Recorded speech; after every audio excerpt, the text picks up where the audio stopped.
Today we are going to talk about ads, and in particular Facebook and Instagram ads. Now I know that Facebook allows us to do them together, but I like to separate them out just because it gives me the flexibility, and then I can do Reels ads, which are kind of the hot new thing. I would also like to thank Soup Sisters because they are allowing us to use them as a real world example. So we're going to be setting up both Facebook and Instagram ads for their campaign.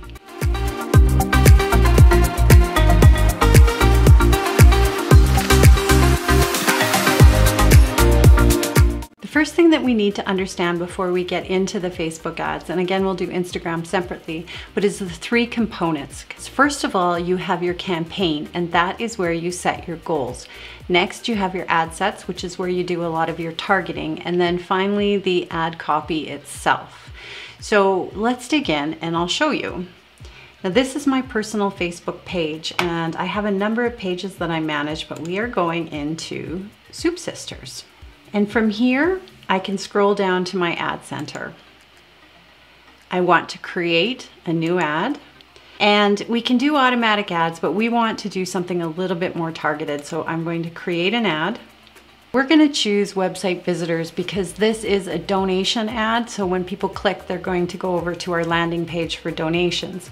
But there are many different options. We can actually, it's very hard to grow organically on Facebook. A lot of times we do Facebook ads just to get likes, which can be a really efficient way to increase our following, because again, we can go in and we can be very, very targeted with Facebook ads, which is why I love them. Over here, it's giving us an example, a bit of a template of what our ad will look like, but we want to customize it. The first thing that I'm going to do is enter the description. Now we have already created a description that we want, so I'm just going to copy and paste that. And now we can see up in the ad preview how it's changed it. Now that I have my description, I'm going to go through and I'm going to upload the file that I've created. In creating their ad, I made sure that it was visual and that in the under 1 second that we have, you understand who this organization is, what it is they do, and what we are asking, and even some of the impact, which we have up in the caption. And I just want to quickly say something about the psychology behind advertising. When I was doing my CFRE, there was something that I had to learn called Vogel eye movements, and that's especially true for direct mail. It's just, where is the eye drawn when looking at an ad? And there are some great books out there, maybe I'll link them in the description, but understanding the psychology of giving is very important when we're actually creating our ads. Next, I'm going to add the headline, which we have decided is Give Soup. And for the button, I want Donate Now. And then the website that we're going to link this to. So let's go back and double check what our ad looks like. So you can see I have my caption, I have my ad, and in the bottom it says Give Soup. Now, unfortunately, they're using Constant Contact for their landing page. Constant Contact won't allow you to change the title. Normally, actually, if I change this to my website, you'll see that it says causespecialist.ca. That's unfortunate that Constant Contact is like that for them, but it will still work. This ad doesn't contain any special ad copy, so I don't need to worry about that. But now we're going to get into the meat of it. My audience is where I'm going to do my targeting.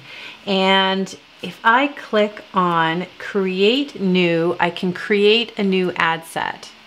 We're going to name this particular ad set Soup Sisters, and we've got the gender as male and female, and the age I'm going to do from 24 to 65 plus. Now obviously you could change this however you are targeting, as well as the location. You can set your own particular city. This is a national organization, so I'm targeting Canada. But it's when I get down here into the detailed targeting that I can start to search for things like charity and causes, people who have interests in charity and causes, people who have behaviorals in terms of donations or volunteering. I can set my targets based on a multitude of different things like interests, behaviors, education. The sky's the limit. So what I'm going to do is I'm going to go through and I'm going to do all of the targeting for this particular ad and then come back and finish it off.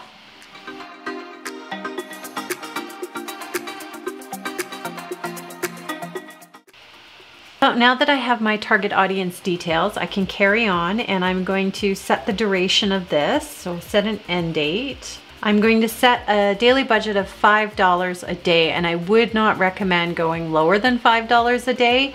I did a video on return on investment for donate ads. You can find that up here. So as I mentioned, I separate out my Facebook and Instagram ads. I don't want my ads appearing in things like Messenger. This is where I go in and uncheck those. I want them to only appear in Facebook news feeds. Now you can tailor this to whatever type of ad campaign that you are doing. So they do not have Facebook Pixel, which is unfortunate. Most website platforms out there automatically integrate. So you just go into your Facebook Pixel, set it up, and follow a few instructions and it will connect.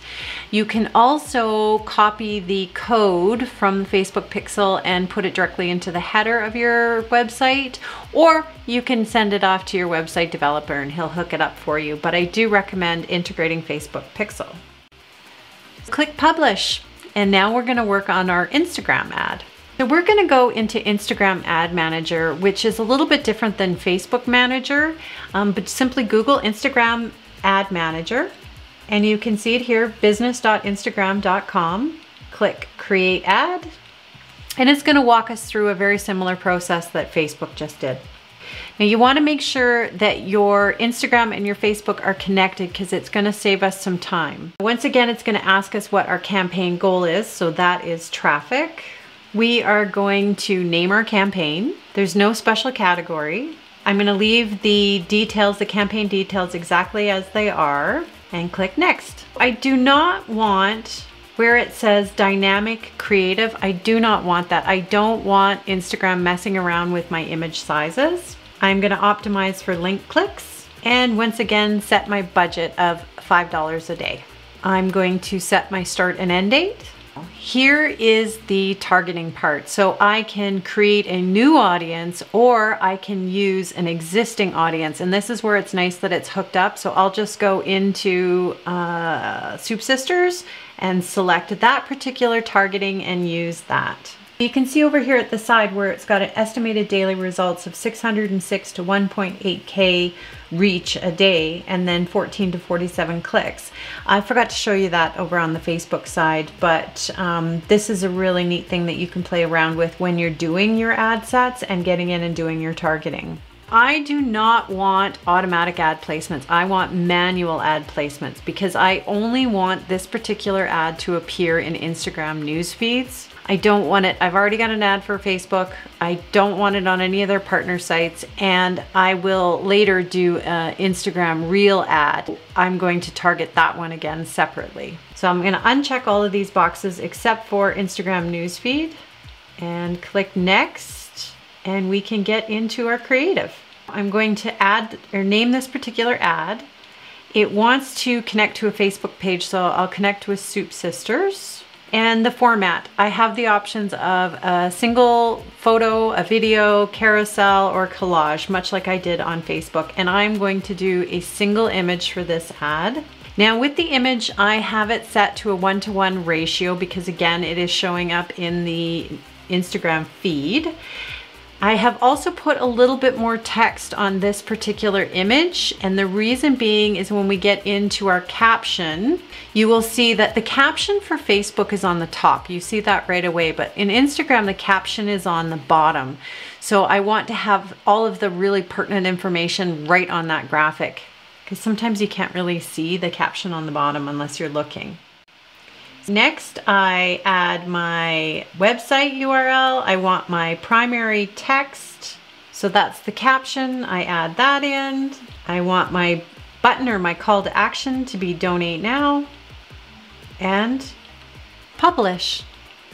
So that was pretty simple. But once again, I want to go into my Facebook and go into my ads manager and just double check that everything is as I would like it. And then of course, keep an eye on it in terms of what's working and what's not working.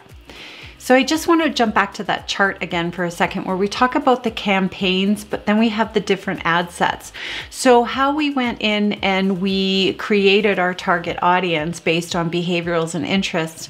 Well, I would do that for a couple of different groups. I would try out some different targets And then I would also try out different ads. So I want to have multiple different ads running at the same time. And that way I can kind of see what's working and what's not working. We call this A/B testing or split testing.